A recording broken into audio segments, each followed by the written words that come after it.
What does Boeing's latest crisis tell us about their market position compared to Airbus, and how far behind are they? Will it even be possible to recover this lost ground for them? For a company that was once considered the gold standard of commercial aviation, Boeing's reputation has clearly been compromised. Its share price fell by 20% in a month.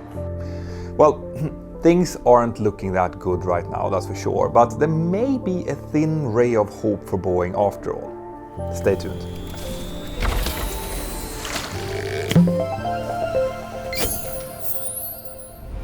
I've already made several videos on the blowout of the MAX 9 mid-cabin door plug, which happened on the 5th of January 2024, and I will probably have to make more as the official report starts getting released. But today I want to talk to you about what this story means for Boeing's business as a whole and what it might mean for their future.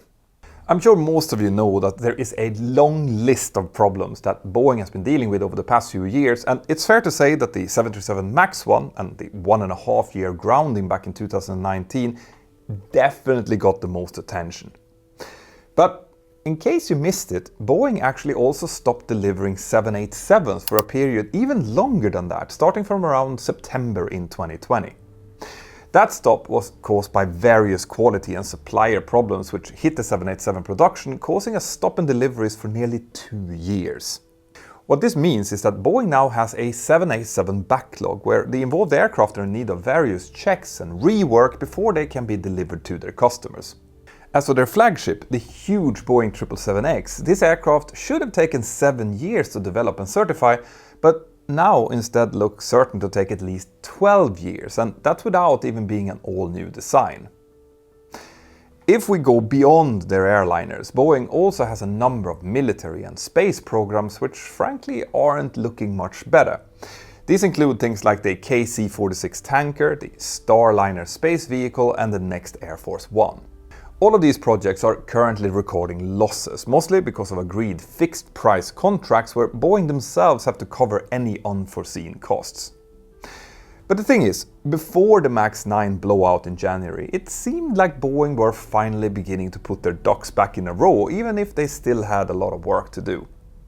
For example, they seem to be getting really close to certifying the 737 MAX-7, the smallest member of the MAX family, whose main operator will eventually be Southwest Airlines. On top of that, it also looked like Boeing was about to start delivering new 737 MAXs to airlines in China for the first time since early 2019. And they actually also made that happen a few weeks later in January of 2024. Now that was a big deal for Boeing because, you see, airlines and aircraft lessors only pay a very little bit of money in advance when they buy their new jets, meaning that manufacturers get almost all of their money upon delivery. And Boeing had a backlog of around 85 737 MAXs that were supposed to be delivered to Chinese carriers, meaning that they had a lot of money tied up there. Boeing's total 737 MAX inventory is today close to 200 jets, who should all get delivered within 2024, well, except for 35 of them, who are 737 MAX 7s and MAX 10s, and I'll get back to those very soon. The final good news were that the FAA certification flights for the 777X also got underway last year, which meant that Boeing restarted their production in late 2023. At a slow rate, of course, since final certification and deliveries likely won't come until 2025. So, with all of that said and done, how did Boeing actually do in 2023? Well, they definitely did better than they did in 2022, but when you compare them with Airbus, it still doesn't paint a very rosy picture. During the year before, in 2022, Boeing delivered a total of 480 aircraft, and in 2023 that number went up to 528. And by the way, 396 of those jets were 737s, including military P-8 Poseidons. That's, by the way, why we say that single-aisle aircraft are the bread and butter product of both Airbus and Boeing, since that's really where most of their profits are made. As for Airbus, in 2022 they delivered 661 jets, which rose to 735 in 2023, according to Dominic Gates in Seattle Times. This means that Airbus delivered nearly 40% more aircraft than Boeing did last year. And to make matters even worse, remember that Boeing had a lot of 737s and 787s in delivery backlog from the previous groundings? Well, it turns out that some of Boeing's 2023 deliveries actually involved quite a few jets from this backlog, so not planes coming directly from their assembly lines. Anyway, that was deliveries. So what about new orders then? Well, 2023 was actually a pretty great year for both Boeing and Airbus, thanks to really big orders from a few airlines in India. An aviation deal for the record books in history. Boeing got net orders for 1,314 aircraft in total, up from 774 in the year before. And Airbus broke the all-time record for new aircraft orders as they scored 2,094 net orders. That's orders minus any cancellations and conversions. That's an astounding number, but if we focus only on orders for the 737 MAX and the A320neo family, well then Airbus got nearly twice as many orders as Boeing did. Both manufacturers obviously got more orders than deliveries, which means that their order backlogs continued to grow. So Boeing now has total orders of 5,626 aircraft, while Airbus has again much more than that, sitting at 8,598. What this all means is that Airbus has beaten Boeing for the 5th year in a row now, and very little seems to be changing in that trend. But if we just ignore Airbus for a second, well, then we can see that Boeing's numbers are at least heading in the right direction. And this fact has led to a lot of analysts to suggest that, at least in the short term, Boeing should just continue doing what they're doing right now. They basically just need to keep their head down, deliver aircraft, continue work to certify new ones and look after their supply chain. And also make sure that things just continue to run as smoothly as humanly possible. Or as Dan Catchpole in Leeham News put it in an article that was published on the 4th of January, one day before the MAX 9 blowout, Boeing just needs a boring year in 2024. So, what will the MAX 9 door plug blowout do to all of these numbers and the plans that Boeing has, and what other factors are still out there potentially affecting their future? Well, I'll tell you all about that after this. Now, before we continue, let me share something with you that I find really disturbing. Did you know that there is an entire legal industry out there with companies known as data brokers who collect information about you and your family and then sells it off to the highest bidder? I actually find that offensive, and not only that, the people that they sell it to can often be spam centers or even online criminals. Luckily, today's sponsor, Incogni, reached out to me a few months back and asked if we could work together, and with their help I have managed to be removed from 55 different data brokers already, with some more still to come. You see, you can actually ask to be removed from these companies, but you have to do so manually and to each one of them separately. Now, Incogni has devised a way to do this for you, and also to continuously monitor and enforce the removal request as long as you stay with them. In my case, it has already reduced a lot of my email spam. If you want to start removing your personal data from these people as well, then click on the link here below, which is incogni.com/mentor now. If you do so, the link will provide you with an exclusive 60% discount on Incogni's annual plan. Thank you, Incogni. Now let's continue.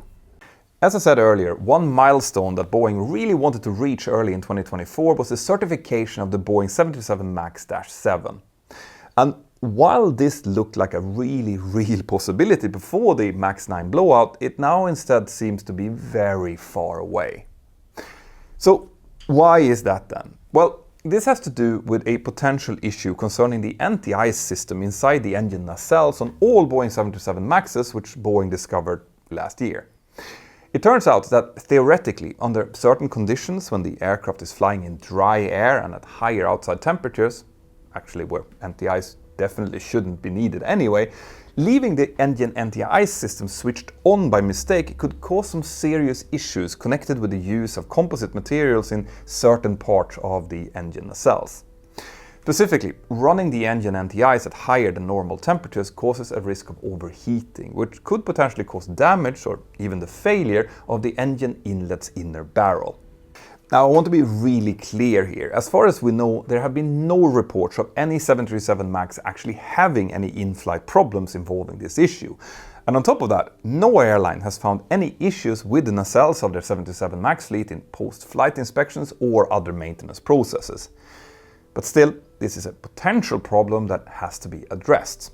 So for existing, already certified 737 MAX aircraft, we pilots have been given procedures that limit the use of engine NTIs during these type of conditions, and we also have checklists to ensure that we remember those. But this is, of course, a temporary fix. Boeing and the FAA have agreed that Boeing will introduce a redesign and updated engine nacelle design latest by May of 2026. Once that is available, then airlines with the 737 MAXs will be able to retrofit their aircraft with these updated nacelles, removing the issue completely. Again, all of this applies to existing 737 MAX aircraft like the MAX-8, the MAX-9 and the 8200. But since the smallest version, the MAX-7, haven't been certified yet, Boeing asked the FAA to grant a safety exemption, which would allow it to enter service with the same engine nacelles that are already flying with all the other MAXs. And of course, with the use of the same procedures for the pilots to mitigate that issue. Now, since that design is currently in use, Boeing thought that the odds of actually getting this exemption was pretty high. But even before the MAX-9 blowout, there was actually some skepticism about allowing Boeing to go ahead with this new certification before the problem had been given a permanent fix. And of course, after the blowout, that skepticism just grew exponentially, even though that blowout had nothing to do with this particular issue. But it likely left a very poor taste in the mouth of the people in charge to allow a safety exception of any sort after this kind of quality problem. And a number of American lawmakers have now called on Boeing to withdraw its request for the exemption completely.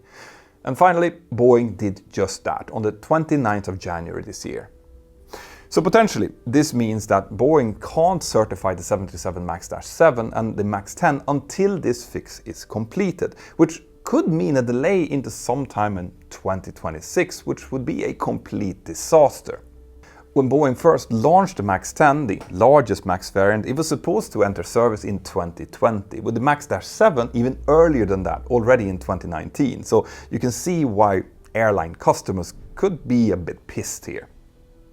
But there is a little bit of a bright possibility here. Like I mentioned before, the development of the 777X has also faced similar long delays. But during the development, the 777X is receiving a new composite wing. And this means that Boeing has got a lot of new competence around building composite aircraft parts.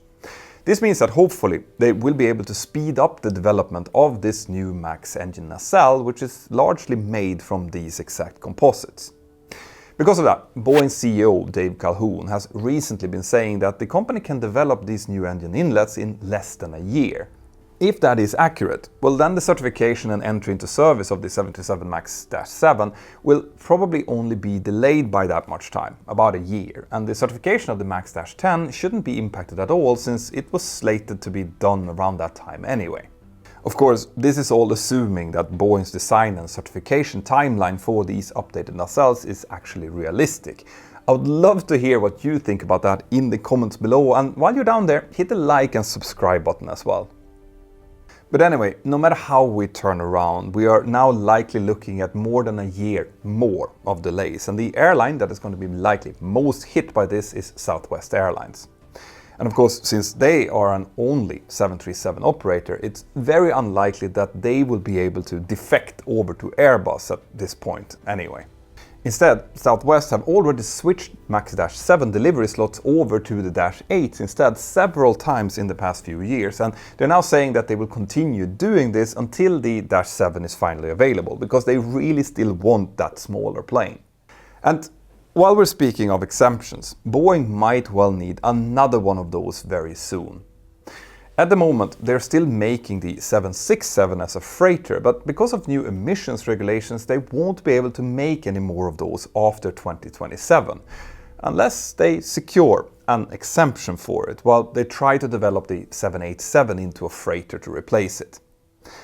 The problem now is that with everything that has happened, Boeing might find that it's going to be harder and harder to secure any exemptions like this in the future. In this case, they could try to re-engine the 767, which is a really interesting prospect that Björn Färm is exploring in a series of articles over on Liham News. As I always say, you should definitely check out Liham News, they're awesome.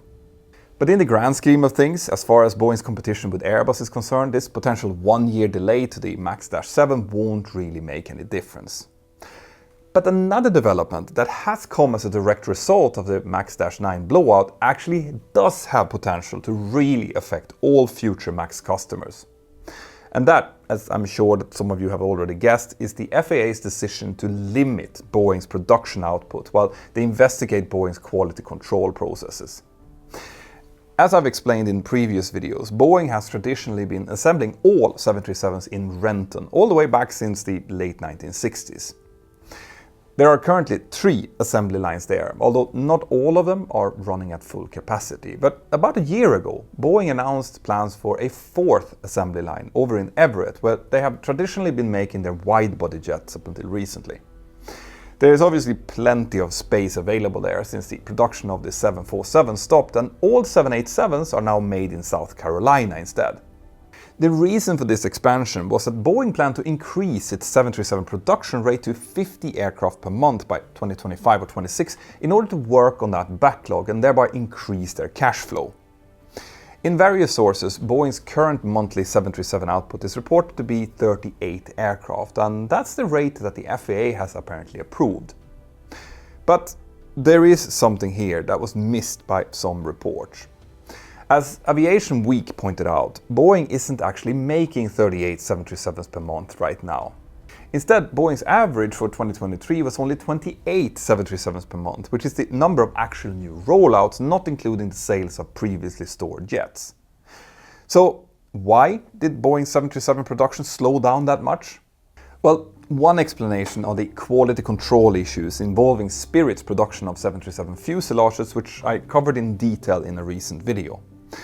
But even in the last quarter of 2023, when most of those issues were already resolved, Boeing's monthly 737 output was still only 24 per month. Still, the FAA appears to have approved a monthly output of 38 737s so far, so we'll see what happened to that. Anyway, Boeing is now telling their suppliers to produce enough parts for as many as 42 jets per month in order to build back some of their inventory. And that, by the way, is something that Boeing has historically been trying to avoid at all costs in order to keep their cost of inventory down.